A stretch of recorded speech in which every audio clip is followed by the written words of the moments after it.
بەرنامەی ئەمڕۆ بە سپۆنسەری کۆمپانیای ئەسێ بۆ بازرگانی مۆبایل شیری ئەڵتونسا.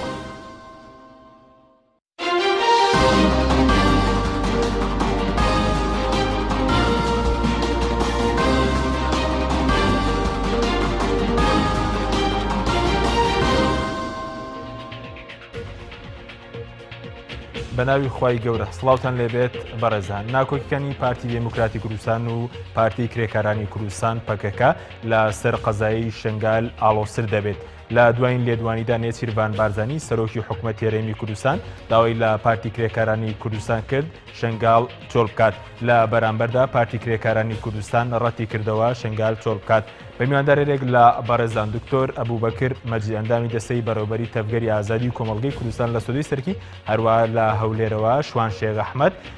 ئەندامی پەرلەمانی کوردستان لە فراکسیۆنی پارتی دموکراتی کوردستان و سەرۆکی لیژنەی ناوچە کوردستانیەکانی دەرەوەی دارێرم لە پەرلەمانی کوردستان تاوتوێم پرسە دەکەین. لە سەرەتادا راپۆرتێک دەبین، دواتر لەگەڵ میوانەکانمان درێژە بەم پرسە دەدەین. ناکۆکیەکانی پارتی و پەکەکە لە سەر قەزای شنگال پەرە دەستێنن، ئەمەش مەترسی لەسەر ئایندەی ئەو قەزایە دروست دەکات.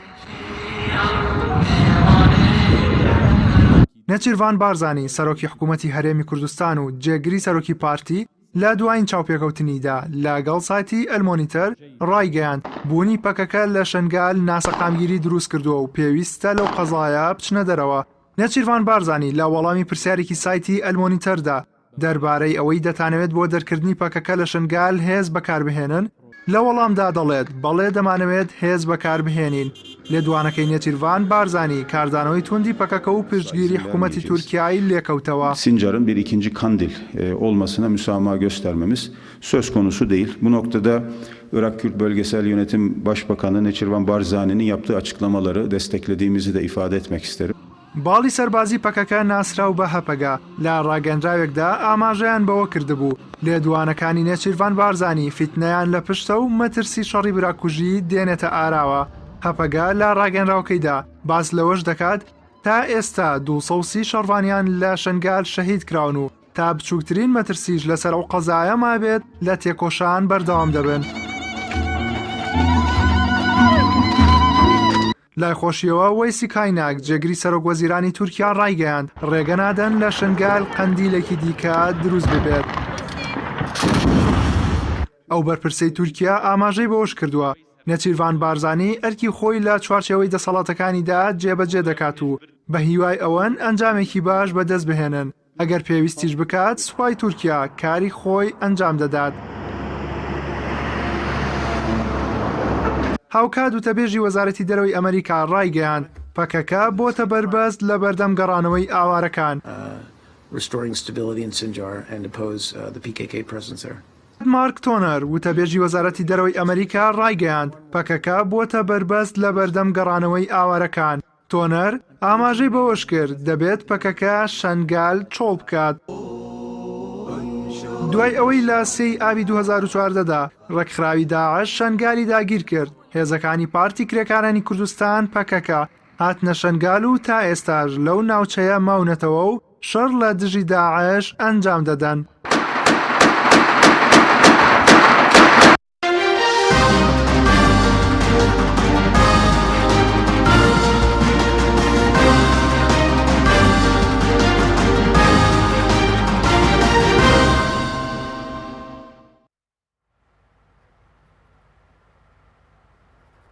دووبارە سڵاوتان لێبێت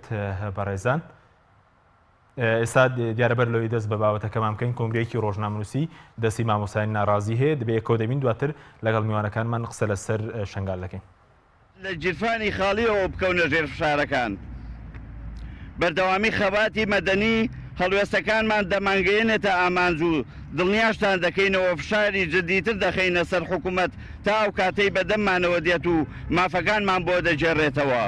داواتان لێ دەکەین مامۆستایان، فەرمانبەران، هاوڵاتیانی بە هەڵوێستی کوردستان، دایک و باوکی خوێندکاران خوێندکاران، ڕۆژی شەممە 31 دوانزەی 2016 بەشدار من لە خۆپێشاندانی بەرفراوانی مامۆستایان و فەرمانبەران لەبەر دەم پەروەردەی ڕۆژ ئاوا سەرکەوتن بۆی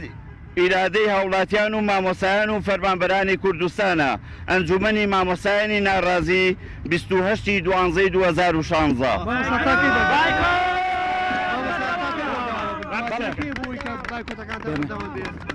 بەڵێ بایکۆت ئێمە وەسیلەیە بەکارێنین ئامانجمان نییە، بەڵام تا ئەو کاتە بەردەوامە کە حکوومەتی هەرێمی کوردستان بە فەرمی بەدەم داخوازیەکانمانەوە ئێت ئێمە ئەمڕۆ چارەسەرێکی کاتیمان پێبوو لەگەڵ ئەنجومەنی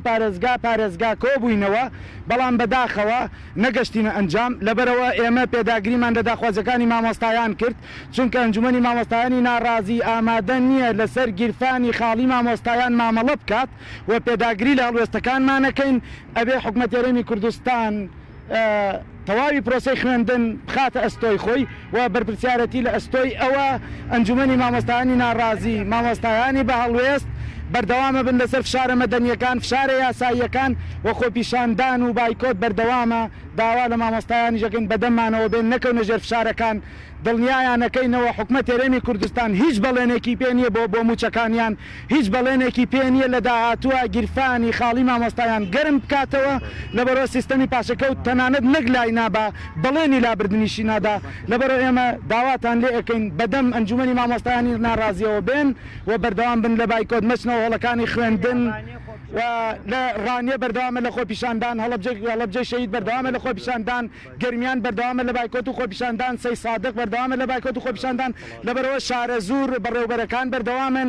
دەستیان لە کارکەشاتەوە، زۆربەی ناوچەکان بەردەوامن لەبەرەوەی ناکەوینە ژێر فشارەکان. ئەنجومەنی مامۆستایانی ناڕازی بەردەوامە لە بایکۆت و خۆپیشاندان.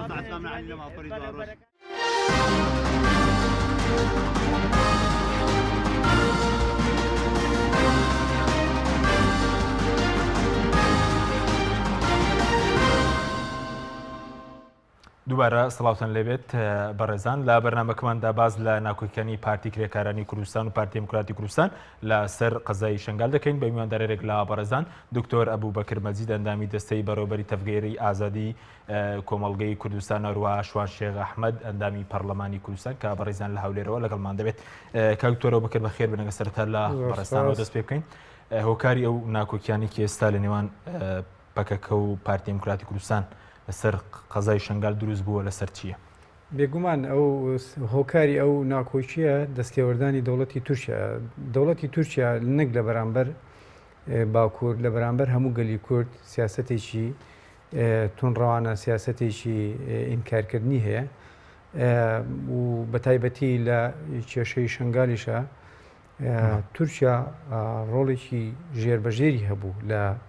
هاوکاریکردنی داعش بۆ پەلاماردانی شنگالدا. پارتیش لەبەرەوەی سنووری بە سنووری دەوڵەتی تورکیا و لە ڕووی سیاسیشەوە ئەوانە کۆمەڵی ئیتیفاقاتیان هەیە، هەرچەنە ئەم ئیتیفاقاتانە مافی خۆیانە ئەوان ئیتیفاقن، بەڵام نەک لەسەر حسابی پێکهاتەیەکی تری کوردی و بە تایبەتی بەرامبەر بە گەلی کورد لە هەر شوێنێکی کوردستان بێ ئەو ئیتیفاقە لەگەڵ دەوڵەتی تورکیا بکرێ ئەنجامەکەی باش نابێ، ئەنجامی خراپی دەبێت. لەم کاتەدا کە ئێستا کەجەکە لەلایەک بانگەشەی کۆنگرەی نەتەوەی بەستنی کۆنگرەی نەتەوەی دەکا و بانگی گەلی کورد دەکا بۆ یەکێتی نەتەوەی، چونکی قۆناغەکە قۆناغێکی زۆر حساسە بۆ هەموو گەلی کورد، نەک تەنیا بۆ پەکەکە و بۆ پارتی بۆ یەکێتی، بۆ هەموو گەلی کورد حساسە. ینی ئێستا ئێمە لە بەردەم دۆڕیانێکین، دۆڕیانێک کە بتوانین سەرکەوتنیشی گەورە بەدەستبێنین بۆ چارەسەرکردنی کێشەی نەتەوەی و کێشەی ناوخۆی هەموو کوردستان. خیارێکی کەش هەیە ئەویش کە خیارێکی خراپە لە بەردەم گەلی کووردا کە ئەویش پیلانجێڕێکە لەسەر گەلی کورد، ئیتر لە هەر شوێنێکی کوردستان و دەست پێ بکە ئەمە فەرق ناکە، یعنی لە شنگال و دەست پێ بکە و لە سلێمانی و دەست پێ بکە و لە ڕۆژاوە دەست پێ بکە، ئەمە هەر پیلانجێڕی لەسەر کورد و کوردستان. دەتوانم بڵێم هۆکاری ئەم ناکۆچی ئێستا کەوتۆتە نێوان پارتی کرێکارانی کوردستان و پارتی دیموکراتی کوردستان سیاسەتی دەوڵەتی تورکیایە، مداخەلەیەکی ناڕەوای دەوڵەتی تورکیایە. کاربەدەستەکانی دەوڵەتی تورکیا لێدوانێک دەدەن، پاش ڕۆژێ دوو ڕۆژ کاربەدەستەکانی پارتی دیموکراتی کوردستان هەمان لێدوانە دەنەوە. یعنی ئەمە خۆی لە خۆیدا گومانی لەلای هەر کەسێک دروست کردووە. یعنی تورکیا مافی ئەوەی نییە لە ڕووی یاسای نێودەوڵەتیشەوە بێت مداخەلەی کاروباری شنگال ئەگەر شارۆچکەیەکیش بێت لە ناو کوردستان بێ و لە عێراق بێت یعنی ئەمە سنوورێک هەیە لە نێوان عێراق و تورکیا یعنی تورکیا بەچی حەقێک دەتوانێت مداخلەی ئەوە بکە ئەمە خۆی لە خۆیدا هۆکاری ئەساسیە بۆ دروستبوونی ئەو ناکۆچیە. هۆکاری دووەمی داگیرکردنی شنگالە لەلایەن داعشەوە دوای ئەوەی کە هێزەکانی پارتی دموکراتی کوردستان نەیانتوانی بەرگری لە شنگال بکەن و ئەو بوو ئەو کارەساتە گەورەی لێکەوتەوە بەڵام پارتی کرێکارانی کوردستان توانیان بە زووترین کات مداخلێ بکەن ئەو مداخلێ بۆ هۆی ڕزگاربوونی بەشێکی زۆری خەڵکی یەزیدی زۆر باش بەڵام ئێستا ڕەنگی خەڵک بپرسێ مەسەلەن پارتی کرێکارانی کوردستان پارتێکی مەسەلەن باکوورە مەسەلەن ئیشی چییە لە شنگال؟ بە جۆرەی نازنامەی پارتی کرێکارانی کوردستان پەکەکە پارتێکی سەرانسەری کوردستانە نەک پارچێکی کوردستان بێت یعنی هەر حیزبێک کە ئەو ناونیشانە ئەو نازنامەی خۆی دیاری دەکا لە دەستوری خۆیان ئەوە بە جۆرەی ئەو نازنامەیە هەڵسوکەوت لەگەڵ ئەو جوغرافیا دەکات. ناوی پارتی کرێکارانی کوردستان نەداش عێراق نەداش تورکیا نەداش ئێران نەداش سووریایە بەڵام ئێستا پارتی دیموکراتی کوردستان داش عێراق ینی لە ڕووی یاسایی و لە ڕووی دەستوریەوە ینی شتێکی یاسایی بوونی پەکەکە لە شنگال لە ڕووی یاسایی و دەستوریەوە بەڵێ ینی بە جۆرەی منطقی دەستور پەکەکە حەقیقەتی لە هەر شوێنێکی کوردستان مداخلە بکە چونکی ئەو هەر لە یەکەمین ڕۆژی دروستبوونی و دامەزراندنیەوە بانگەشەی ئەوەی کردووە کە تێکۆشان لە پێنا و چارەسەرکردنی کێشەی کورد و کوردستان لە هەموو کوردستان هاتەکە نەک لە پارچێکی کوردستان حتا لە سەرتاوە کە بانگەشەی دروستکردنی دەوڵەتێکی کوردیانە کرد لە هەر چوار پارچەی کوردستان نەک تەنیا لە تورکیایان لە سووریان لە ئێرە بەڵام مۆڵەتی کارکردنی وەکو پارتێک بۆ نمونە لە عێراق ئێستا بۆ نمونە پارتی دموکراتی کوردستان بۆ کە تۆمەتبەرەکە مەسەلەن هێزێکی مەسەلەن کوردستانی نییە ئەمە دەستێوەردانە لە هێزێکی وەکو باشوورمەوە دەستێوەردانە لە کاروباری ناوخۆی هەرێمی کوردستان. ئەم چوار دەوڵەتە چوار دەوڵەتی داژیکەری کوردستانن ینی هیچ لەم دەوڵەتانە هەتا ئێستا هیچ حیزبێکی کوردی هەتا ئێستا بەڕەسمی بە تایبەتی ئەو حیزبەی کە لە پێنا و چارەسەرکردنی هەموو کێشەی کووردا هیچ دەوڵەتی بەڕەسمی نایناسیە ئللا لە ڕێگەی کۆمەڵێ پرۆتۆکۆلی سیاسی لە ڕێگەی کۆمەڵێ پرس و کێشەیە کە دێتە ناو پێشەوە ئەوە دەبێتە هۆکاری ئەوەی کە ئیتیفاقی بکەن لەسەر ئەو پرسە ئەنا نەتەنیا پارتی کرێکارانی کوردستان حتا لە باشووری کوردستانیش ئایا حیزبی بەعس پارتی دیموکراتی کوردستان و یەکێتی نیشتیمانی و حیزبەکانی باشووری کوردستانی بەڕەسمیە ناسی حیزبەکانی ڕۆژاوای کوردستان حیزبی بەعس لێ دەسەڵاتی بەشارە سەد بەڕەسمی ناسین لە ئێران بە هەمان شێوە ینی هیچ دەوڵەتێکی داژیکەری کوردستان هەتا ئێستا بەڕەسمی حیزبەکانی کوردستانی بەڕەسمی نەناسیەوە ماعدا باشووری کوردستان لە دوای ڕاپەڕینی ساڵی 91 و بەڕوخانی ڕژێمی سەدام ئەو دەسەڵاتی دوای ڕژێمی سەدام ئێستا ئەم دەسەڵاتی هەرێمی کوردستان بە هەموو ئەحزاب و پێکاتەکانیەوە بەڕەسمی ئەناسی ئینا لە هیچ پارچێکی کوردستان هەتا ئێستا هیچ حیزبێکی سیاسی لەلایەن دەسەڵاتی دەوڵەتەوە بەڕەسمی ناناسری. زۆر باشە بەس هۆکاری مەسەلەن ئێستا نەک پارتی دموکراتی کوردستان ئەمریکا مەسەلەن تورکیا و ئەمریکاش دژایەتی بوونی پەکەکە لە شنگارەکە هۆکارەکەی چییە مەسەلەن ئەمریکاش ئەمڕۆ مەسەلەن داوای کرد بوو کە پەکەکە شنگال چۆڵ بکات ینی هەندێ لێدوان هەیە لێدوانی کاتین بە جۆرەی قۆناغ ئەو لێدوانانە دەدرێ ئەمریکا ئەمڕۆ لێدوانی داوە دوو ڕۆژەوە پێش پشتگیری پەکەکە دەکات چۆن ینی ئێمە ئاگامان لێتی لە ڕۆژاوای کوردستان ئێستا ململانەیەکی نێودەوڵەتی لەسەر سووریا و لەسەر باشووری هین ڕۆژاوای کوردستان هەیە لە نێوان زلهێزەکانە رووسیا و ئەمریکا و ئەوروپاش یەپەکە کە هێزێکی سەربازی کوردە لە ڕۆژاوای کوردستان ماوەی رووسیا لێ هاتە پێشەوە ماوەی ئەمریکا لێ هاتە پێشەوە ینی پەیوەندیەکان بە جۆرەی قۆناغ دەگۆڕە ئەم پەیوەندیانەی نێوان پەکەکە و ئەمریکاش لە هەموو شوێنێکی کوردستان بە جۆرەی قۆناغ دەگۆڕێت ینی ئەو معادلە سیاسیانی کە ئێستا لە منتیقەکەیە ڕێکخراوەتەوە بە جۆرەی ئەو معادلانە ئەم زلهێزانش تەعامل لەگەڵ ڕەوشەکەدا دەکەن احتیمال لە سبەی ڕۆژ بەڵێ بەڵام هۆکاری چێ کە بەرز لە بوون لە خۆراوە مامەڵی لەگەڵ دەکات بەڵام مەسەلەن پەکەکە ئەمریکا لە شنگال بەڕێکخراوێکی مەسەلەن تیرۆر و سیناوە هۆکارەکەی چییە؟ یعنی نەک تەنیا بەرامبەر بە پەکەکە زۆربەی زۆری حیزبە کوردەکانیش کاتی خۆشی لەلایەن ئەمریکاوە بە حیزبێکی حتا ئێسەش لە ئەزەل لە دەستوو لە یاسای ئەمریکا کۆمەڵی ئەحزابی باشووری کوردستانیش لە ناو لیستی تیرۆران هەتا ئێستا بەڕسمی لە ناو لیستی تیرۆر دەریان ینی حتا یەکێتی پارتی تێدا بوو ینی بەڕسمی ساڵی پار هینێک بڵاوبووە مەرسومی بڵاوبووە کە هەتا ئێستا پارتی یەکێتیش لە لیستی تیرۆری ئەمریکا ناتوانێتە دەری بەڵام معاملەی سیاسی بە ژێرەی قۆناغکەچی معاملەیان لەگەڵا دەکەن ئەویان جیاوازە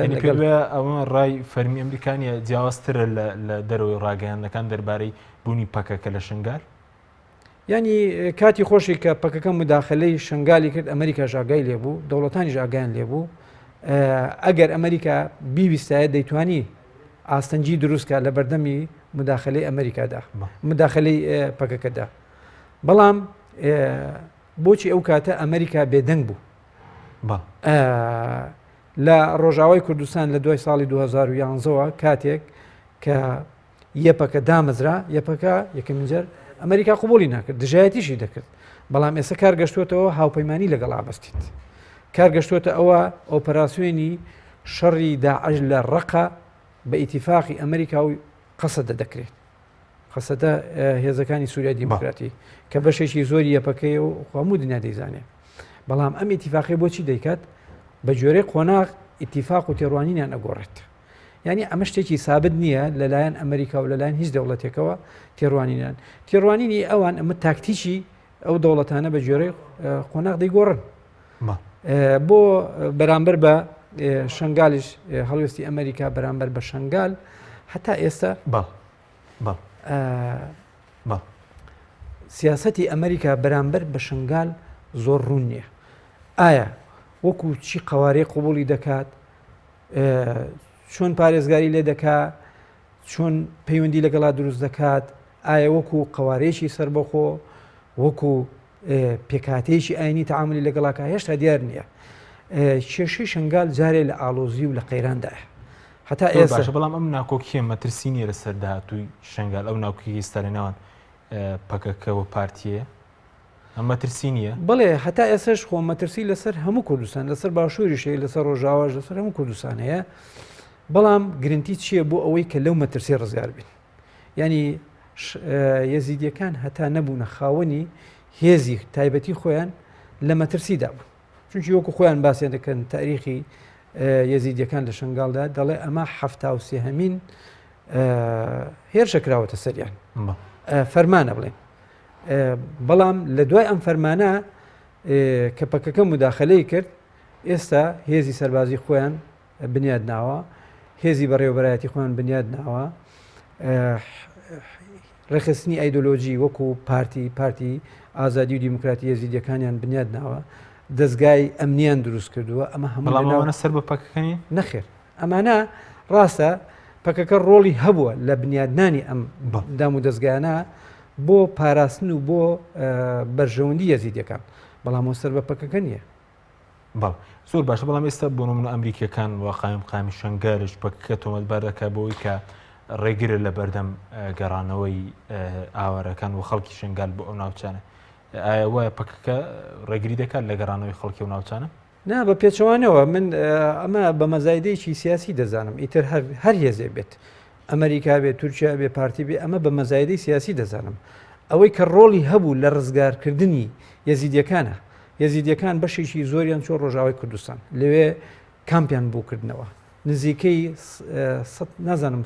ژمارەی تەواو لە بەردەسانیە بەڵام لەسەر و 100,000 خەڵکی شنگال ئێستا لە کانتۆنی جەزیرە کامپێکی گەوریان بۆ کردوونەتەوە لێ ئەوان خزمەتیان دەکەن جگەلەوە لە ڕزگارکردنی شنگالە ئەوەی کە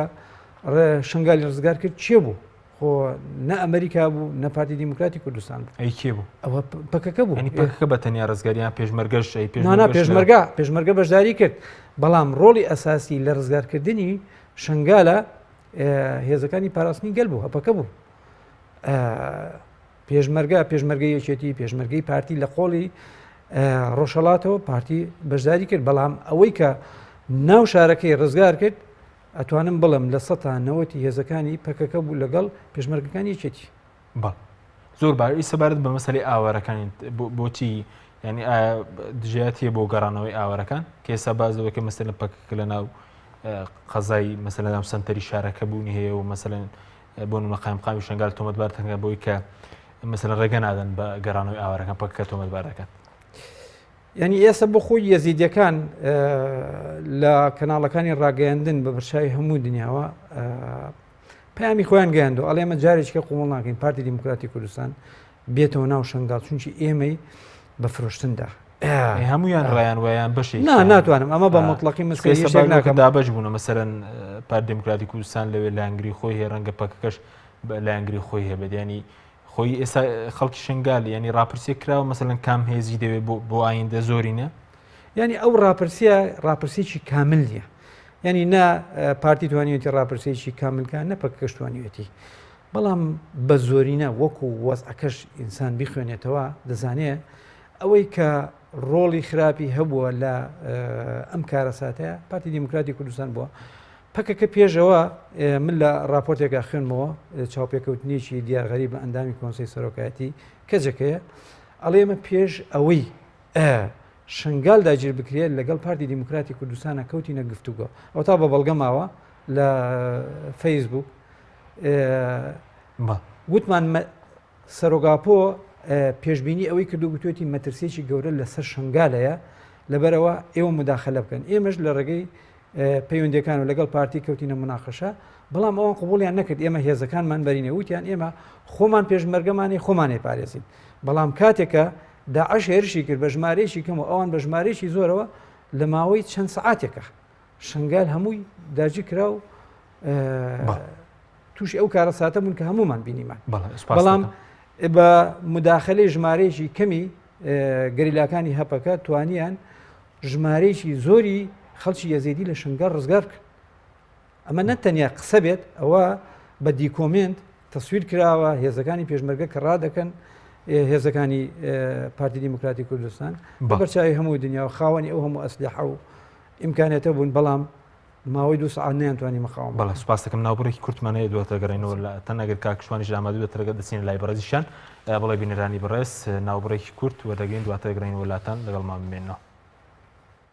بەرنامەی ئەمڕۆ با سپۆنسەری کۆمپانیای ئەسێ بۆ بازرگانی مۆبایل شیری ئەڵتونسا.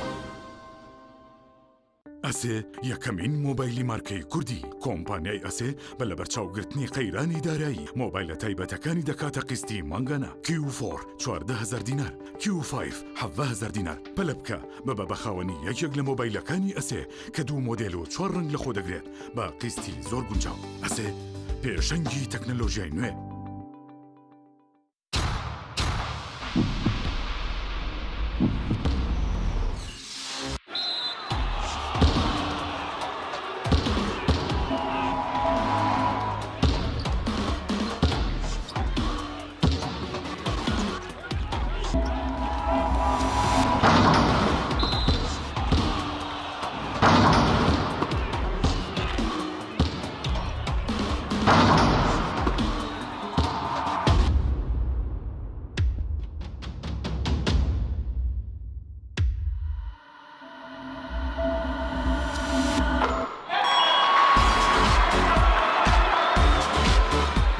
سەرکەوتنە گەورەیە تەنها شیری وشکی ئەڵتونسای تەمێکی ڕاستەقینە و 100% سروشتی نۆشی کە و هەمیشە بە بەهێزی بمێنەرەوە کاتر نییە بچیتە بازار بۆ کڕنی پێداویستی ئەلکترۆنیەکان وەک هەمیشە کۆمپانیای ئەسێ خزمەتگوزاری نوێی بۆ ئامادەکردوون ئێستا دەتوانیت لە ڕێگەی ئینتەرنێتەوە سەرجەم ئامێرەکانی کۆمپانیای ئەسێ بکڕی و هەموو جۆرە کارتێکی موبایل و ئینتەرنێت بەدەست بخەیت ئێمە بۆتان دەگەێنینە ماڵ و شوێنی کارەکانتان لە ڕێگای کارتی ئەسێەوە ئەبیتە بەشداربووی سەرەکی ئەم خزمەتگوزاریە لە $25 زیاتر پێداویستی بکڕە و کرێ گواستنەوەکەت لەسەر کۆمپانیا دەبێت ئەسێ پێشەنگی تەکنەلۆژیای نوێ.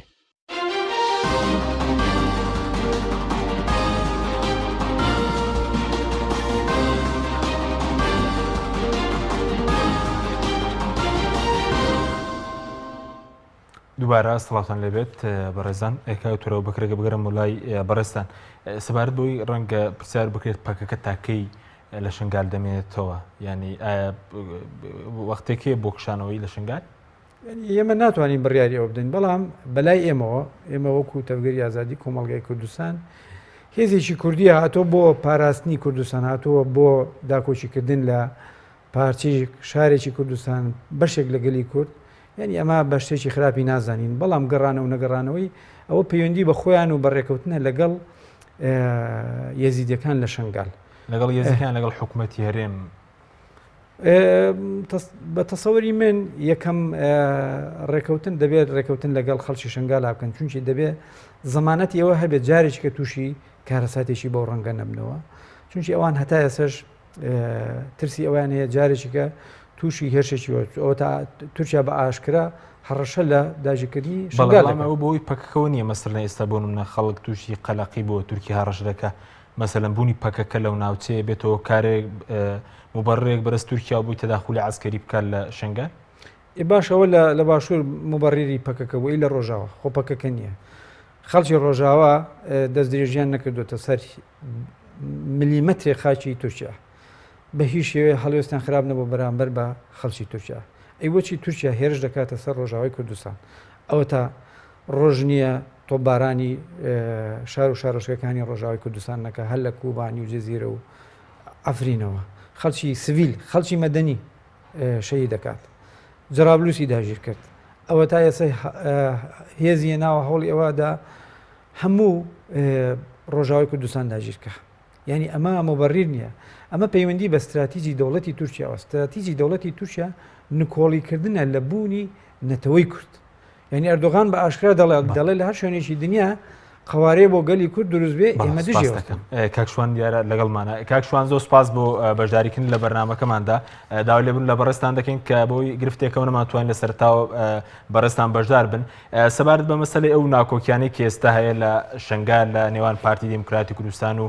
پارتی کرێکارانی کوردستان ئایا ئەم ئاڵۆزیانە قەزای شنگال بەکوێ دەگەێنێت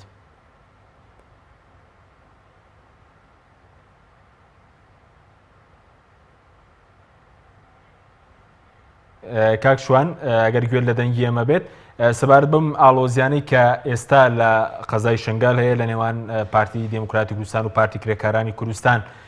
ئایندەی ئەم قەزە لە نێوان ئەم ناکۆکیانە بەرەو کوێ دەڕوات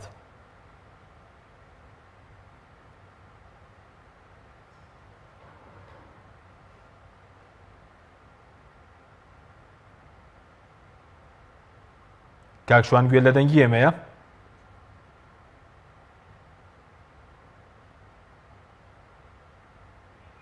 بەڵێ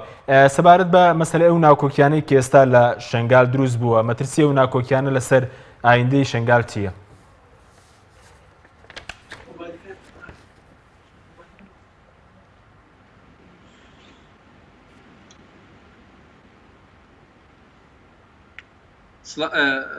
سلااوتان لێبێ سلااو لە بینێرانی خۆشەویست زۆر سپاس پرسیارەکە دەگەر کاک حەچیم بەڵێ سوپاس دەکەین ببوورە دیارە بەوەی گرفتێکەوە نەماتوانین لە سەرتاوە بەشداری پێ بکەین پرسیارەکە سەبارەت بە مەسەلەی ئەو ناکۆکیانەی کە ئێستا لە شنگالەیە چ کاریگەرێکی خراپی لەسەر ئایندەی ئەو ناوچە هەیە بەڵێ شنگال ئێمە هەمووان دەزانی شنگال کە کارەساتێکی گەورەی تێدا ڕوودا کە پاژەوەی کە داعشادە و ناوچەی داگیر کرد کۆمەڵکوژی تیادا کرد و خەڵکانێکی زۆری لە کچانی خوشکبرایزدەکانمان بێت و زەرێکی یەکجار زۆر گەورە بەر شنگال کرد و دڵی کوردستانیانی هەموو بۆی زۆر داڕەحەت کرد کە ئەو کارەساتە گەورە لەلایەن داعشەوە بەرامبەر بە شنگال و کوردستان کرا و ئێستا شنگال پاش ئەو هەموو قوربانیدانەی کە بەخشرا لە پێناو شنگال ئازاد کراوە و جێگای دەستخۆشیە لە هێزی پێشبڕکێی کوردستان و هەر کەسێک کە هاوکار ببیتن لە ئازادکردنی شاری شنگال و ئێستا کەشکە هەست بە ومەتسیانی کە باسی لێوە دەکرێت هەچەندە بەرنامەکەت بەنسبەت بە ناوی پارتی دموکراتی کوردستان و پارتیەکە نووسراوە بەڵام پارتی تا ئێستاکە وەکو ڕایەکی وای دەرنەبڕێت تەنها حکوومەتی هەرێمی کوردستانە کە داوا دەکات کە ئەو هێزەی کە لە شنگالە ئەو هێزە بکشێتەوە لەبەر ئەوەی ئێستا شنگال ئازاد بووە بۆ ئەوەی خەڵکانی ئاوارە و دەربەدەری شنگال بگەڕن و ڕێو شوێنەکانی خۆیان بۆ ئەوەی جارێشتی ژیان بیناکردنەوەی شنگال بگەڕێتەوە دۆخۆی پێویست بۆی دەکات کە ئەمنیەت بەرقەرار بکرێ و خەڵکی ڕێگا کار ئاسانیە بۆ بکرێت تا بتوانن بگەڕێنەوە سەر ڕێو شوێنەکانی خۆیان لە شنگال و ئەوەی کە ئێستا کە باسی دەکرێت ئێمە ئەوەی چاک دەزانین کە هاوپەیمانیەتیشی نێودەوڵەتی هەیە بۆ شەڕی داعش کە لە هەرێمی کوردستانیش ئێمە دەزانین هاوپەیمانان و بە تایبەتیش ئەمریکا کە دەورێکی سەرچیان دێت لە هاوکاریکردنی ئێمە و دژ بە شەڕی داعش هێزی پێشمەرگەی کوردستان هەرچەند ئەگەر لە ماوەیەک لە ماوەکانیش کە لە شنگال شکستی خوارد شنگال داگیر کرا بەڵام بەڕێ سەرۆکی هەرێمی کوردستان وعدیدا کە ئەگەر بێت و گیانی خۆی بەخت بکە لە پێناوی شنگال دەبی شنگال بگرێتەوە باوەشی کوردستان و ئازاد بکرێ وەلەو پێناوەشدا زیاتر لە 500 پێشمەرگەی کوردستان گیانی خۆیان بەخت کرد لە پێناو ڕزگارکردنی کوردستان جارێردا بەنسبەت ئەو هێزەی کە لەوێ دەرەکەشە ئەو هێزە چۆن کاتی خۆشی لە کۆبانی هێزی پێشمەرگەی کوردستان کە چوون بەشداریان کرد لە پارێزگاریکردن لە شاری کۆبانێ کە پاش ئەوەی کە کۆبانەیە مەترسی لەسەر نەما پێشمەرگەی کوردستان گەڕایەوە هەرێمی کوردستان و ئێستاش ناوچەی شنگال ئەو سنوورەی شنگال پێویستی بەوەیە کە زیاتر وەکو باسم کرد ئەمن و ئاسایشی تیادا بەرقەرار بکرێ و ئاسایی بکرێتەوە زۆر باشە و ئاسانکاری بکرێت بۆی ئەو خەڵکانەی کە هەیە بگەڕن ڕێوە شوێنەکانی خۆیان بەڵێ زۆر باشە بەنسبەت ئێوە بوونی پەکەکە ینی ئێستا لە شنگال نەکرد سەرۆکی حکوومەت بۆنە ئەندامانی سەرکردایەتی پارتی کاکێم نەورامی سەربەست لەزگین باسییان لە مەسلەی چوونە دەرەوەی پەکەکرد بوو لە شنگال ئێستا مەسەلەن زیاتر باز دەوەکێت کە پارتیە داوا دەکە مەسەلە پەکەکە لە شنگال بچێتە دەرەوە باز ئێستا بەنسبەت ئێوە مانەوەی پەکەکە لە شنگال باز لەو دەکرێت قایمقامی شنگال تاچە ئەمە ڕاستە کە مەسلەی ڕێگری لە گەڕانەوەی ئاوارەکان شتی ئایا یاخود لە بەردەم ئاوادانکردنەوەی یاخود هۆکارەکە پەیوەندی بە مەسەلەن خودی پارتی دموکراتی کوردستانەوەیە مەسلەی ئاوادانکردنەوەی شنگال کە کارێکی زۆر زەروریە هەرچەندە بەڕێز قایمقامی شنگال کە لە برایەکی ئێزیدیشە کە چەندین هەوڵی خۆشی بەگەر خستووە و ئەو کاتی کە ئێمەش خۆشمان کە سەردانیمان کردە لە ژێر خێوەتێک ئیشوکارەکانی شنگالیان بەڕێوە دەکرد بۆ ئەوی شنگال ئاوادان بکرێتەوە و هەوڵ بدەی خەڵکەی بگەڕێنرێتەوە و ترس و دڵەڕاوچی خەڵکی ئەو سنوورە نەمێنێتن و بەنسبەت ئێمە منیش لێرەوە داباز دەکەم ئەوەی هەر هێزێک هەر قوتەکە هاتوی بۆ ڕزگارکردن و بۆ شەڕی داعش جێگای دەستخۆشیە و سوپاسشیان دەکرێت بەڵام کە ناوچەکە ئازاد کرا مەترسی داعش نەما پێویست بۆی دەکە ئەو ناوچانەی کە مەترسی دەبنە هۆی دروستبوونی مەترسی لە هاوچەشە نێودەوڵەتەکاندا دەکرێت ئەو هێزە بگەڕێتەوە شوێنی خۆی و ئەو ناوچانە تەسلیم بە سنوورەکەی خۆی بکرێتەوە و ئەو ڕۆکەش کە هێزێکی یەکجار زۆر لە خوشکوبرانی ئێزیدی لە هێزەکانی لە ڕێزەکانی پێشمەرگەی کوردستان ئامادەکراون و ئامادەشن بۆ پارێزگاریکردن لە شنگال جارێدا پێویست دەکات بۆ ئەوەی ئەو ململانەی نێودەوڵەتی ئەقلیمی لە بانتەکە بە دوور بخینەوە پێویست بەدەکە ڕێز لە ئیرادی خەڵکی شنگال و حکوومەتی هەرێمی کوردستان بگرن کە بتوانن کە بە شێوەیەکی هێمنانە بەبێ ئەوەی کە گرژێک دروست بکرێتن بتوان لە ناوچەکەیدا بگەڕێنەوە شوێنەکانی خۆیان لەبەر ئەو ناوچەیە ڕاستە کوردستانیە و خەڵکی ئەو ناوچەیە بڕیار لە ئایندەی خۆیان دەدەن کە بە شێوەیەک دەیانوێت ئیدارە سنوورەکەی خۆیان بکەن لەم پێناوەشدا نەکە کاک مەحمەدکەریم هەموو هەوڵێکی خۆی بەگەر خستووە لە ڕێگای هەرچی منەظەماتە حکوومەتی هەرێمی کوردستانە هەوڵ دەدا بۆ ئەوی پشتیوانی بکرێ هەم لە ئاودانکردنەوەی شنگال و بۆ گەڕانەوەی زۆر باشە ئاوەرەکانی شنگال کەواتە کاکشوان بەڵێ بەبۆ چوونی ئێوە مانەوەی پەکەکە لە شنگال وارەکە تورکیا تەداخولی عسکەری بکات ینی زیانی هەیە بەبۆ چوونی ئێوە بەڵێ خۆ حکوومەتی تورکیاوەی نەشادۆتەوە مەترسی بۆ سەر شوێنەکان تریش دەربڕیەوە کە ئامادەیە بە هێزی سەربازی بێ لەو شوێنانەی کە پەکەکەی تێدا هەیە تەداخل بکە و لە سنوورەکان وە دەریان بنێ جارێدا باشترین فرسەت ئەوەیە کە بۆ ئەوەی فرسەت بدێتە خەڵکی ناوچەکە پەکەکە ئەو هێزانەی کە سەر بە باڵی پەکەکەن لەو سنوورەدانە بکشێنەوە بۆ ئەوەی ئەو ململانی نێودەوڵەتی ئەقلیمی لە مەنطقەدا هەیە لەسەر حسابی خەڵکی شنگال و هەرێمی کوردستان دانەبێتن لەبەر ئەوەی ئێمە پێویستیمان بە بەرقەراربوونی ئەمن و ئاسایش هەیە تا بتوانین ئەو ناوچێ بگەڕێتەوە دۆخۆی و خزمەت پێشکەشی ئەو هەوڵاتیانەی کە قوربانێکی زۆریاندا لە پێدا و پارێزگاریکردن هەم لە شنگال. بەڵێ زۆر باشە بەڵام سەبارەت بەوەی کە ئێستا ئایا پەکەکە کێشەیە بۆ شنگالیان پارتی ینی کامیان کێشە چووکە زیاتر ئێمە دەبین ململانە نێوان ئەو دوو هێزەیە نەک بڵین وەکو تاوی هێزەکان لەگەڵ پەکەکە.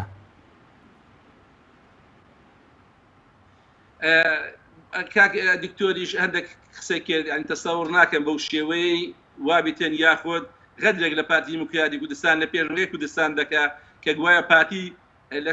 شنگاری تەسلیم کرد. ئێمە لە دنیادا شەڕی دەوڵەتان هەیە شەڕ هەبووە کە شەڕ دەکرێت جاروەیە دوژمنەکەت ناحەزەکەت بۆ ماوەیەکی کاتی یاخود سەرکەوتنێک بەدەست دێنێتن و هێزی پێشمەرگی کوردستان ئێمەش دەزانین کە خاوەن ئەو هێزە پۆڵایی نەبووە کە هەیمەنەتی داعشی تێکشکان شکۆی داعشی تێکشکان کە بەو چەکە تەقلیدیە کە هەبووە هەرچەندە پشتیوانی هاوپەیمانانیشمان هەبووە بەڵام بەو چەکە تەقلیدیەی کە هەبووە بە خۆراگری ماوە توانی چۆک بە داعش دابنوێنی پێویست بەوەی ناکە هەموو جارێک ئیتیهامی پارتی بکرێ هێزی پێشمەرگی کوردستان هێزی هاوبەشی کە ئەوەی کە لەسەر حسابی پارتی و یەکێتیشی حسابووینە کە لە منتەقەکە بووینە هەمویان تووشی شکستێک هاتووینە نەوەک تەنها پارتی دیموکراتی کوردستان بۆ ئیتیهام دەکرێت بەڵام زۆر باشە کاک شوان کاتی داگیرکردنی شنگال وعدی باش بەڵێ ئێستا ئەو کاتێک کە شنگال داگیرکرا لەیان داعشۆین هەم هێزی پارتی لێبوو هەم هێزی یەکێتیشی لێبوو ینی هەردوو لەوێ بوونیانە بوو یاخود زیاتر پارتی باڵە دەست بوو لەو منتیقەیە. بەڵێ چۆن مەوزوعی باڵەدەستی شتێکی ترە کە نفوزەکە خەڵکی منتیقەی زیاتر دەنجیان بە پارتی دیموکراتی کوردستاندا نوێنەرانی پەرلەمانی عێراقیش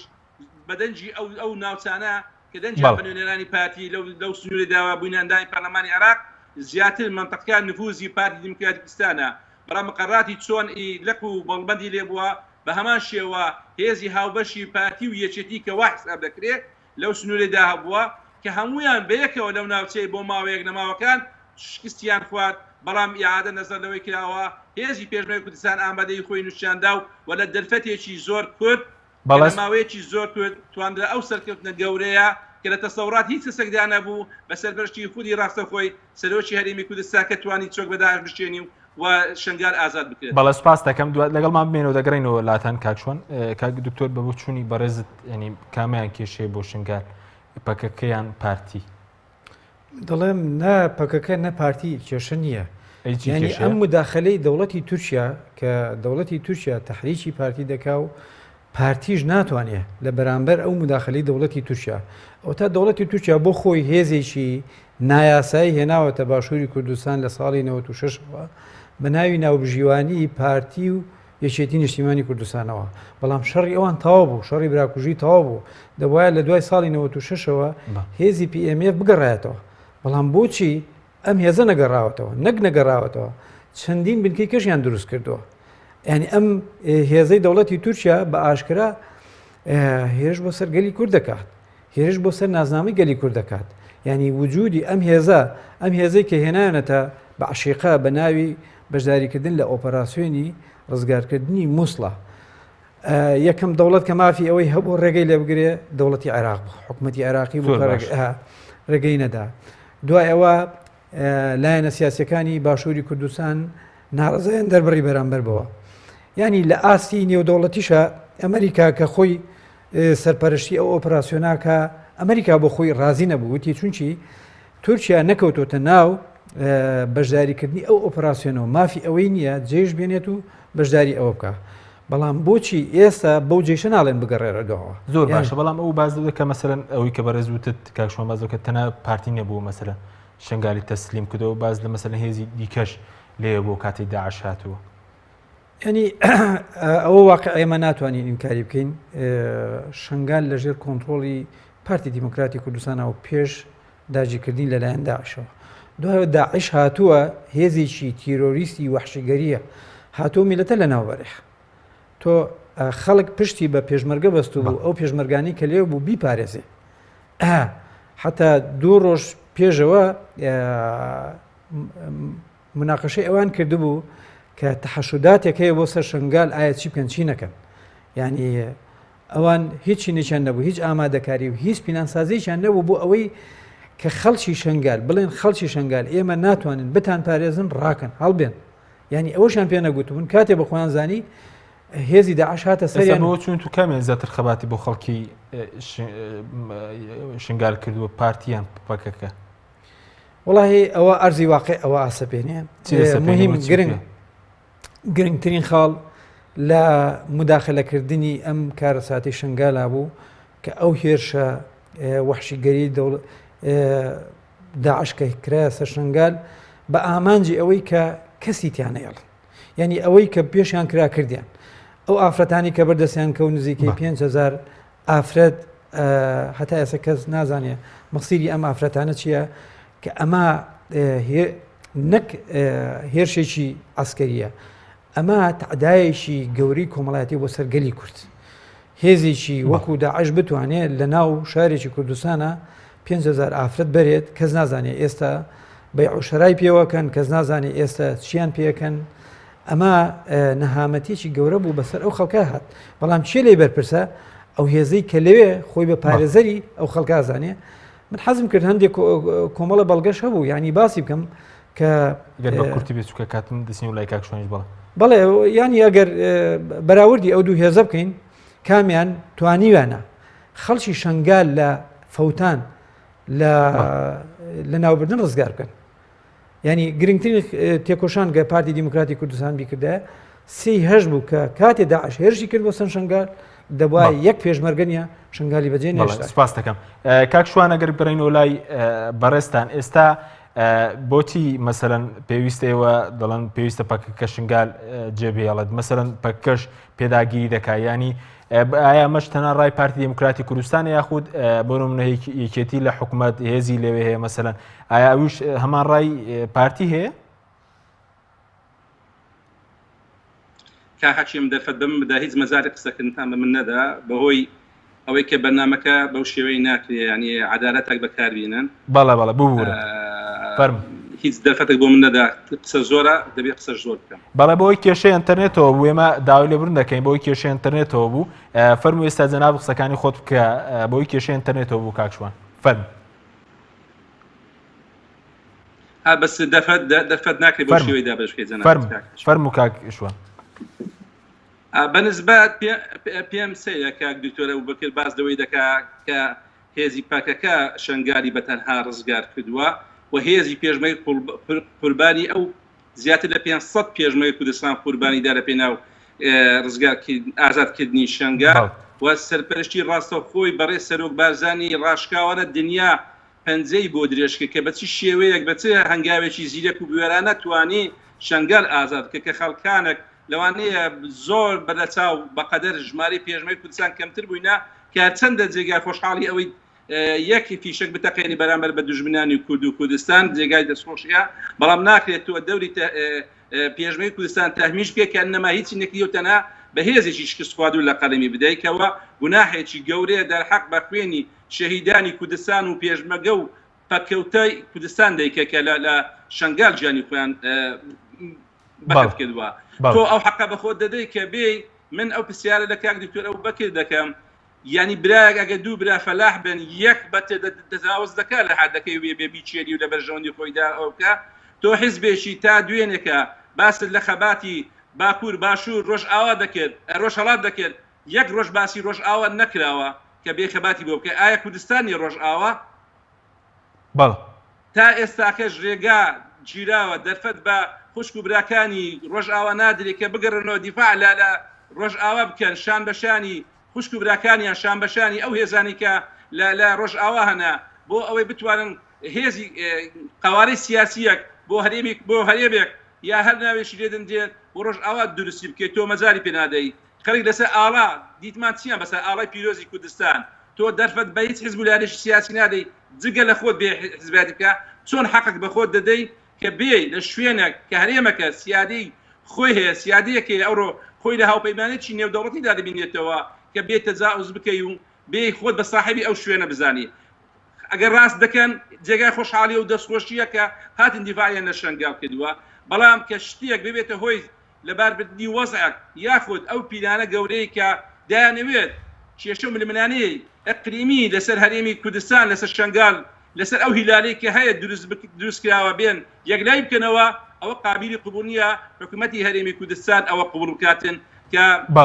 شێویەک جارش کرد بۆ ئەو سنوورانە دروست بکرێتەوە جارێرەدا پێویست بەوەی دەکات کە ئەمریکا تاکە زیرهێزی دنیا ئەوڕۆکە ئەمریکا و هاوپەیمانەکانیتی کە بەڕسمی داوا دەکات دەبی پاکەکە لە شنگال بکشێنەوە و جاری دووەم تاکیدیا کردیتەوە پێویست بەوەی دەکات بۆ لە بەرچاوگرتنی قوربانیەکانی شنگال و پارێزگاریکردن لە باشووری هەرێمی کوردستان باشووری کوردستان دەکرێت بە ئاشتیانە یاخود بە جۆرێک قوتەکانی خۆیان لەوێ بکشێنەوە ئەو کاتێک کە پێویست بۆی دەکات بەڵێ لە هەر شوێنێک پێویست بکاتن دەکرێت جێگای دەستخۆشی و خۆشحاڵی دەبی کە هێزی پاکەکەیە هەر ناوێکە بێدیفاع لە کوردستان و لە خوشکبراکانی ئێزیدی یاخود هەتاکەشی ئەو کوردستانە بکاتن جێگای خۆشحاڵیە زۆر باشە چونکە چۆن هەموو حەقێک بە خۆت بدەیت حەق بە مقابلی خۆت نەدەی بەڵێ زۆر باش سەبارەت بەوەی کە لێدوانەکەی سەرۆکی حکوومەت کاوگە هاوکات جێگری سەرۆکی پارتیشە باز لە بەکارهێنانی هێز دەکا دژی پەکەکە ینی ئایا سەکامیان دەست پێشخەرن بۆ ئاڵۆزی ئایا ئەو مەسەرەن پارتی یاخود پەکەکەیە دەست پێشخەرن بۆ ئاڵۆزی لە شنگال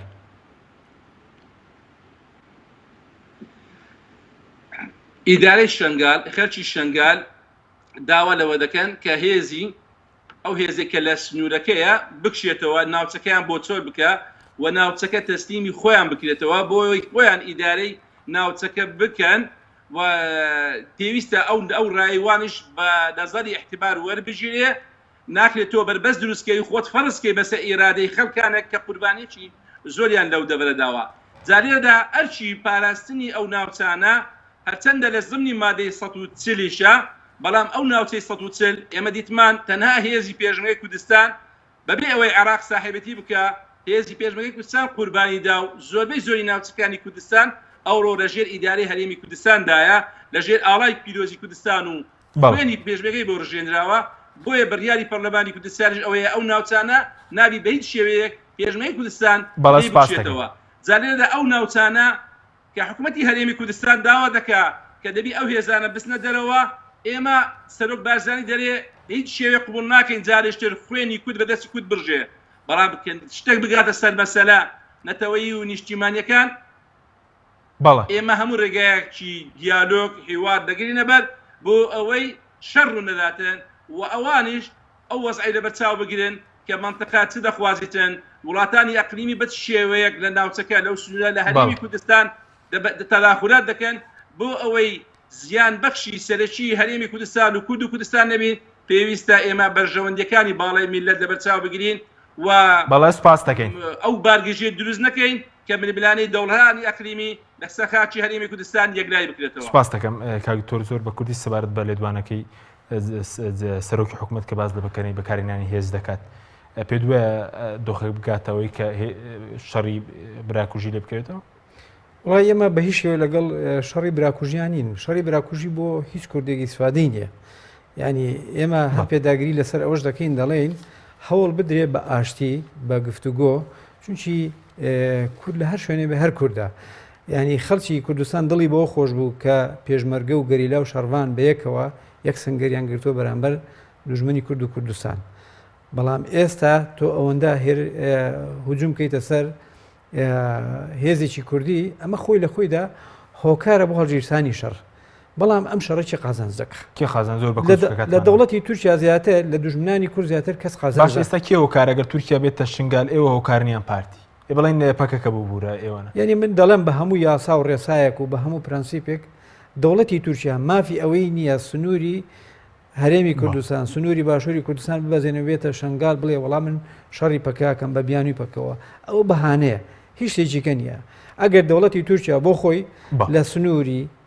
قانونی خۆیە پارێزگاری لە خۆی بکە شەڕی پەکەکە بکە شەڕی هەر هێزێکیکە بکە ئەو شتێکی ڕەوایە بەڵام ئەگە سنووری بەزان ئەبێتە هێزێکی داگیر کرد واتە هێزێکی داگیرکرد بە هیچ یاسایەک شەرعێتی نادرێتێ ئێستا من شەرعیەت بم بە مداخلەکردنی دەوڵەتی تورکیا ئەمە لە جێگەی خۆی دانیە بەس یەک تێبینی زۆر باش فەرموو توکە کاتمان نەما عفو تەمان من هەر لە سەرەتاشەوە باسی ئەوم کرد وتم ڕاستە پەکەکە مداخلەی شنگالی کرد هەموو هێز و توانای خۆی بەکارهێنا بۆ ڕزگارکردنی ئەو خەڵکە پێشمەرگەش بەشێکی پێشمەرگە بەشداری کرد بەڵام کاکشوان باسی یەک ژماری کرد ئەو ژمارە زۆر سیر بوو بەلامەوە چونکی چەنە شەهید هەبووە لە شەڕەکانی داعش و لە شەڕەکانی تریشە بەناو بە ژمارە و بە ڕۆژوین دیاری کراوە 500 پێشمەرگەی شەهید لە شنگالە ئەمە ڕقمێکی زۆر سپاس دەکەم زۆر سپاس بۆرێک لە بەرەزان دکتۆر ئەبوو بەکر مەجید ئەندامی دەستەی بەڕێوەبەری تەفگەری ئازادی کۆمەڵی کوردستان کە لە زۆری سەرکی لەگەڵ ماوە هەورا زۆر سپاس بۆ بەڕێز شوان شێخ ئەحمەد ئەندامی پەرلەمانی کوردستان لە فراکسیۆنی پارتی دیموکراتی کوردستان کە بەڕێزیان لە هەولێرەوە لەگەڵ مابوو سپاس بۆ بینەرانی بەڕێز سپاس بۆ ئەو کارم تا بەرنامەیەکی تر خواتان لەگەڵ